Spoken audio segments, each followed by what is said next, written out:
Jackie Speier of California. She's one of the co-sponsors of the Me Too Congress Act. That's legislation that would seek to change how Congress deals with these issues of sexual harassment. Congresswoman, thanks for joining us.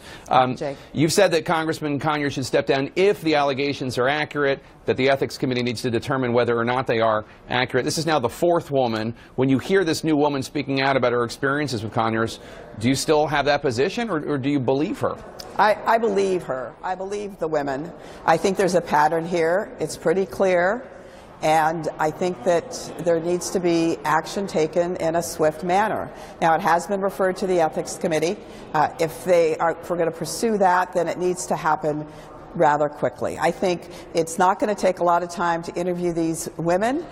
It's not going to take a lot of time to determine whether or not the actual payment from the member's allowance was made because of sexual harassment, and if so, I think it's a very clear case. We just reported that some members of the Congressional Black Caucus are in talks to try to get him to resign.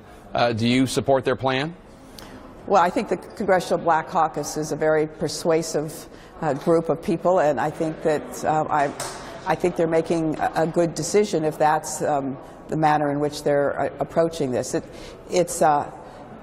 It's a tragedy on a number of levels, because Mr. Conyers has a very storied history in terms of the civil rights movement, but this conduct is unbecoming a member of Congress, and there's no staff member in this building that should ever have to deal with that kind of conduct. I want to play a bit of what Democratic leader Nancy Pelosi had to say about Congressman Conyers over the weekend.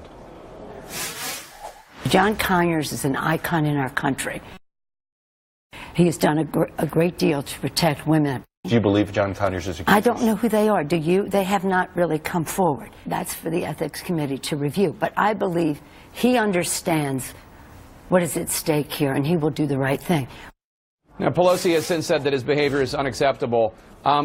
I guess I'm a little struck by this whole John Conyers is an icon thing that I'm hearing from Pelosi and the CBC, and again, with respect from you as well.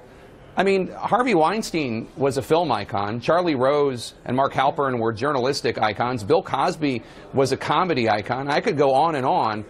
Why is Congress acting like they are somehow special if their members get caught doing unacceptable things for women? I mean, who cares if they're iconic if they were actually sexually harassing and assaulting women? Well, first of all, Jake, you're absolutely right. They're totally unrelated. And it doesn't matter if you're an icon in business or film or media. And if you conduct yourself in that manner, then you are no longer privy to those roles that you held.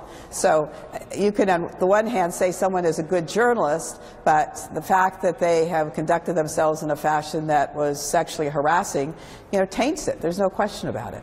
I want to turn to Senator Al Franken. He told Minnesota Public Radio that he couldn't be sure more accusers would not come forward. What do you think of that? I guess I'm a little tired of the dance, because that would suggest to me that he, in fact, knows that he has done those kinds of things and done it more frequently than has come forward. So in the end, we're here representing the people of our districts, but we're also here representing this institution. And if you bring disgrace on this institution, then I think it's time for you to go. Earlier this month, you mentioned you knew two current members of Congress who had harassed women, one from each party, but none of the people that have come forward or been accused publicly recently, it's neither of them. That's correct.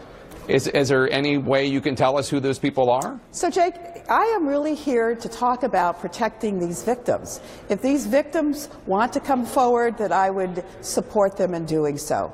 But when you're a victim, and I've talked to many of them, they've sat in my office, they are tortured by the experience that they have had. And some of them want to be able to close that chapter and move on with their lives. They should have the right to do that. So if they want to come forward, certainly they have every right to do so.